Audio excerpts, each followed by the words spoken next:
Times are tough. As you can see, I've picked up some bad habits just to help me deal with the stress. I don't know about you guys, but lately I've been drawn to these articles. How to make your money stretch further. Money saving hacks that frugal people swear by. How to come to terms with the fact that life is a vale of tears and you'll always be looking for extra ways to make money unless you learn how to successfully DIY furniture out of cardboard and sellotape. That's not an article title actually, that's just my existential crisis shower thoughts. I'm kidding, life is grand and I am rich in love and family, but I can't sit on them. I need a new couch. And I have a baby on the way, and inflation is the #1 cause of my heartburn right now. So needless to say, making a little extra money has been on my mind a lot lately. I think everyone is struggling right now, except for the rich people, if you know what I mean. So don't get me wrong, I'm not saying this is just a problem that animators face. I'm not saying if you are an animator, you're always going to be struggling to make ends meet or always trying to find extra ways to make money, but if we're real with ourselves right now, the economy is in a shambles, and it's always nice to have a little bit of extra money coming in from somewhere else. Hence, the side hustle. I have always had at least one alternative source of income since I started working, and there have been a lot of things that I've tried. Some of them have been more lucrative than others. Some of them have completely fizzled out. Some of them weren't the amount of time that I was putting in for the money that I was making out of them. And I was always working a full-time job at the same time.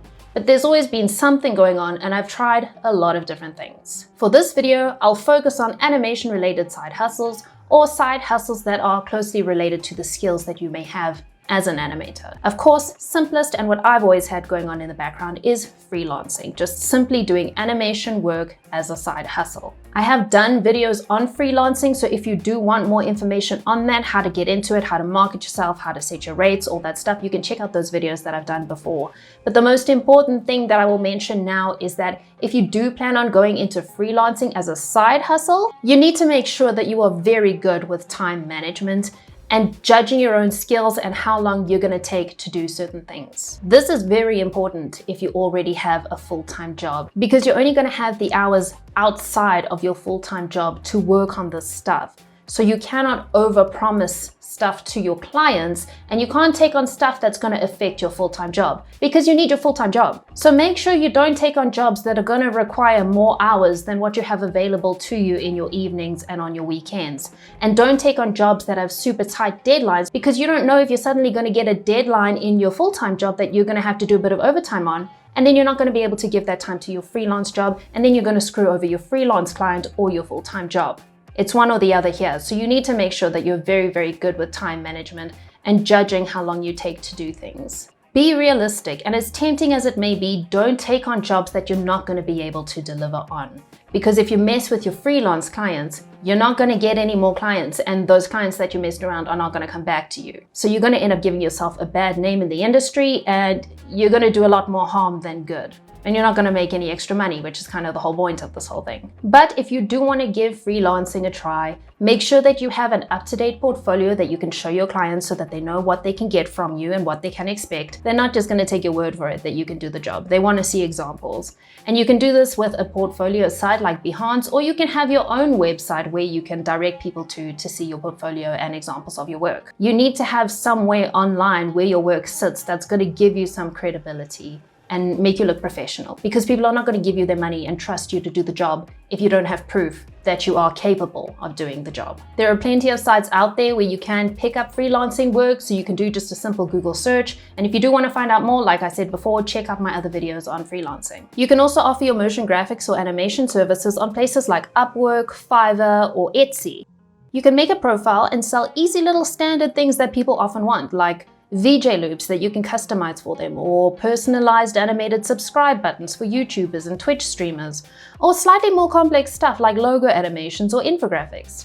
You can offer services like animated lyric videos, stuff like that. These things shouldn't take you too much time to set up, and once you've done that initial setup of the templates, it shouldn't take you that much time just to personalize them for each customer. And therefore, it shouldn't eat too much into your full-time job. So you'll have a set of templates like animated subscribe buttons or whatever, and you'll just replace those photos with the person's profile photo and the name of their channel or the name of their Twitch stream or whatever graphic it is that they want in there. It should be very simple for you to just roll out for your customers fairly quickly. These do, of course, require some marketing from your side. There are a lot of people offering those services out there, and you need to stand out, and you need to make sure that people know that you are offering those services to them.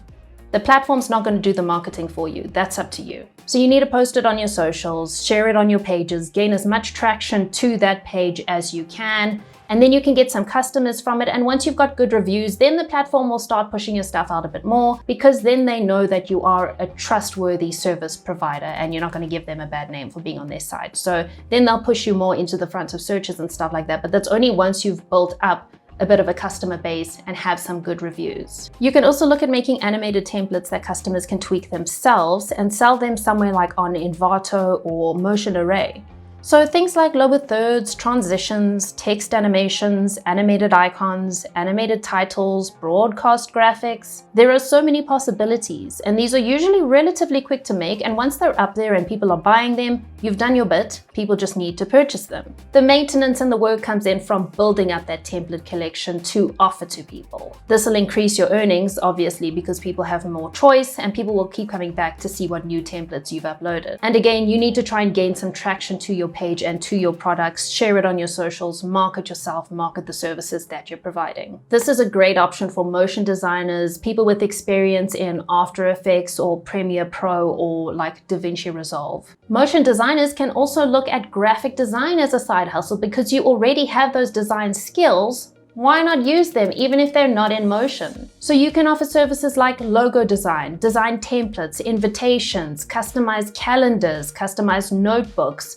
tons of stationery options out there for you. You can sell these on sites like Creative Market, Envato, Etsy. There are plenty of sites that you can use. For the people who can draw, so that's 2D animators usually, and obviously a lot of 3D animators, anyone who can draw really, if you have those skills, you can offer commissions. So any sort of art commission or something that is really popular is drawing people's OCs, which is their original characters. So a lot of people have ideas for these characters, but they don't have the drawing skills to execute them. So you can do things like have a commission sheet where you offer people different options of what you can do for their original character. They'll send you the description of the character, so you know any physical characteristics, their personality traits, props or weapons they might have, outfits that they should wear, and then you would draw that character for them. So you would create a commission sheet that you share on your socials and on groups and stuff like that, and it would offer them different options at different price points, like a bust of their character, which is just head and shoulders, would be a certain price.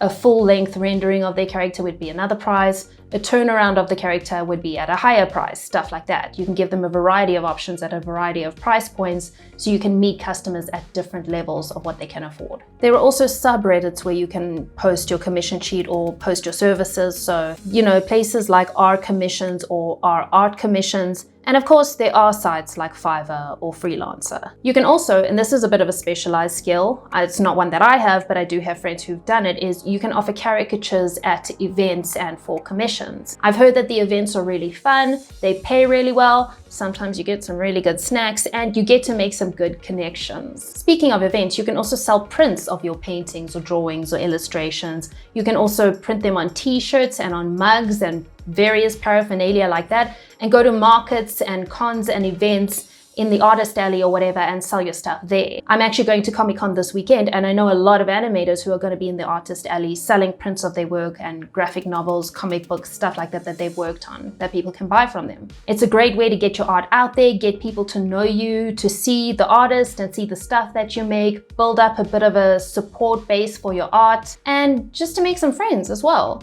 I used to do markets myself where I would sell my art and other stuff that I'd made, and you actually build up a rapport with a lot of people who become your regulars, and they actually come to the markets that they know you're going to be at. It's really fun, and it's a great way to get your art out there. You can also consider being an illustrator, so either just an ad hoc illustrator for certain things people might need for editorials and stuff like that, or as a children's book illustrator, which I've done. There was actually a period where I was doing children's book illustration, and I managed to get a pretty nice retainer, so it was for like 6 months of that year, I had a regular retainer every month just to produce illustrations for a series of children's books. And that was really nice because then I didn't have to do any marketing or anything like that. I had this retainer and I could depend on it for that time. So it can be really nice if you can set up that sort of a gig for yourself as a side hustle as well. But like I said, you can also do ad hoc illustration work for editorials and publishers and stuff like that as well. And there are a few websites where you can upload your portfolio, like Behance, where most people go to look for creatives and illustrators nowadays. Or you can look on Upwork or on a site like hireanillustrator.com. Again, Etsy is a place where you can sell your illustration services. There are a lot of options for you. There are also platforms like Patreon or Ko-fi. Ko-fi? It's spelled like Ko-fi, but I feel like you're meant to pronounce it coffee because they mentioned coffee on the site. So let's say coffee, but regardless, these are places where people can be your patrons or supporters, and they give you money basically to support you and get access to stuff that is not public access. So works in progress, behind the scenes stuff. Maybe you have hidden panels of comics that you don't let everybody see, and it's just your Patreons or your coffee supporters that get to see that kind of stuff.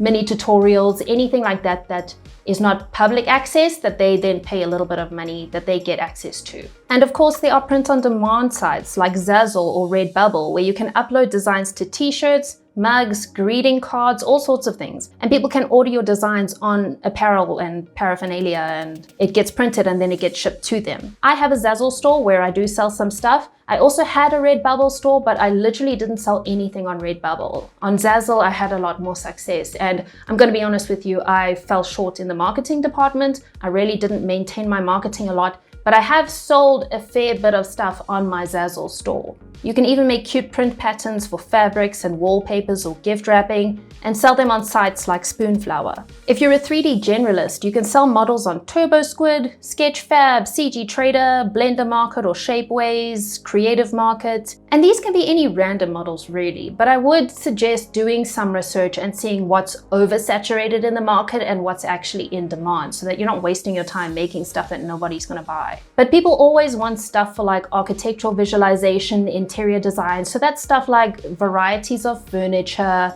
foliage, pot plants, decor, that kind of stuff. And of course, for game assets, and especially with all the amount of VR stuff getting made now, people are always looking for low poly assets. So that's also very popular. You do need to make sure that your stuff is good quality though, because people are not going to pay for it if it looks like shit. And obviously, the higher complexity, the higher the quality, the more you can charge for it. I mean, look at the prices of some of these things, guys. There's some really good money in this. It helps to also offer the downloads in a variety of formats, as obviously there are a lot of different programs people are using. So the wider the compatibility your models have, the better your sales would be. So it's always good to offer it as an FBX, an OBJ, and also native file formats like a 3ds Max or a blend file or Maya or whatever. If you know how to rig, you could also sort of partner up with somebody and get them to model stuff and you rig it and then sell that. Obviously, you'd have to pay the modeler for their services, but you can recoup that cost when you sell the rig. And you could have a nice little symbiotic relationship going on there. Obviously, if you can do both, if you can model and rig, then go in that direction too, and you keep all the money for yourself. And you can make pretty good money like that if it's a good quality rig, especially if it's customizable, because not everybody can rig and everybody's always looking for good quality rigs. This option obviously takes quite a lot of time, because it does take a lot of time to do a nice quality model and a good quality rig, but you do get some pretty good money out of it. You can sell these on Gumroad or have your own website set up where you sell it off, or you can sell on sites like TurboSquid or CG Trader. Gumroad is really great, by the way. It's a site where you can sell any sort of product like models, designs, rigs, tutorials, plugins and scripts, custom brushes, patterns,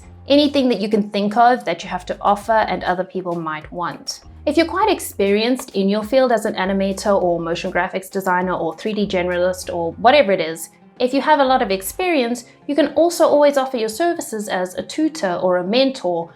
Do a course that you sell online, or video downloads and downloadable learning content. You can advertise your services, obviously on social media, in groups and on forums, on Discords and stuff like that. And I suggest that you do set up a website for yourself. Make sure that it looks legit and that it has good SEO. SEO is search engine optimization, and that's how people find you online. They search for certain keywords and your site pops up. And that stands for anything really that you want to sell or you want people to see online. You need to have an online presence, a sort of home base where people know where to find you, they can see your stuff, and they know how to contact you from. Learn a bit about using keywords and optimizing your descriptions for searches. Of course, there is also always YouTube. A lot of people have asked me if doing YouTube is worth it in terms of a side hustle. And if I am brutally honest with you guys, there's a lot of initial labor that gets you nothing. There's a certain threshold you actually need to reach before you start earning any AdSense revenue,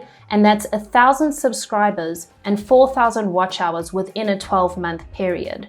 Before you've reached that, you don't make any money at all from YouTube. The revenue you earn is also very variable on a number of different things. It depends on your niche, it depends on your target audience, it depends where you live, what country you're in, and what country your audience lives in. There's a lot of stuff that affects your revenue, and some people earn a lot more than others because of those variables. It's a lot of work that you need to maintain regularly. The minute you stop maintaining it, your revenue drops significantly. I mean, I saw it myself. When I stopped uploading every single week, there was a huge drop in the traffic to my page and the amount of money that I was making, because YouTube also stops pushing you out as much in searches. It takes a really long time to build your channel to a place where the amount of time that you're putting into it actually equals the amount of money that you're making, and I haven't even reached that point yet in my channel. The amount of time that I put into making these videos does not equal the amount of money that I make from AdSense revenue, not even close. But hey, it is fun and it gets your name out there, and a lot of opportunities come out from it once people start seeing your face around and they start recognizing you. So you do get some benefits out of that. And of course, there's always affiliate marketing and sponsorships and a Patreon that you can set up from that. So there are other ways of making money off your YouTube, but if you're gonna solely rely on AdSense revenue, it's not something I would really suggest if you're looking for a fairly simple, easy, quick way to make some income. It's a lot of hard work for not that much money, until you start reaching those really, really big numbers, of course. But it's very difficult to get there, and it takes many, many years. So there are a lot of options for side hustles, and I've barely even scratched the surface. The beauty of being a creative person and having the internet at your disposal is that the sky is literally the limit. Whatever you can think of, you can do. But the largest part of this, I would say, is learning how to market yourself, getting eyes on your products and your services, and making people aware of the fact that you are offering them, and building up that customer base and that trust in your products. And don't make the mistake I did when I first started out doing all these side hustles and stuff. And to be honest, I still make this mistake because my mind is just all over the place all the time and I want to do all the things. Focus on one thing. Choose one side hustle that you're going to focus on and put all your extra energy and effort into that and promoting that, and making sure that becomes successful by itself without adding in all the other stuff and stretching yourself too thin. Focus on one. So if you want to have an Etsy store where you sell templates and stuff like that, focus on that, focus on building it up and building up a lot of products to offer people. And that's how you're going to get traction to your page and get that success in selling that stuff. That stands for anything. If you want to sell models, build up a base of 3D models that you're going to sell, make sure that they are good quality, and make sure that you are marketing that. Don't stretch yourself between making designs for apparel, doing graphic design services, freelancing, trying to upload models, trying to have a Zazzle store. Choose one and focus on it. Let me know if you guys have any side hustles that you've had success at. I always find it very interesting to know what other people are getting up to, and it's really encouraging to know when people are having success at them. Thank you as always to my patrons over on Patreon. I love the chats we have. I love it when you guys send me updates of stuff that you're working on so we can talk about it, and I love the connections that we make. Tap the like button on the video if you did like it. It does really help with the algorithm, and subscribe if you want to see further uploads from me. Thanks for watching. Bye!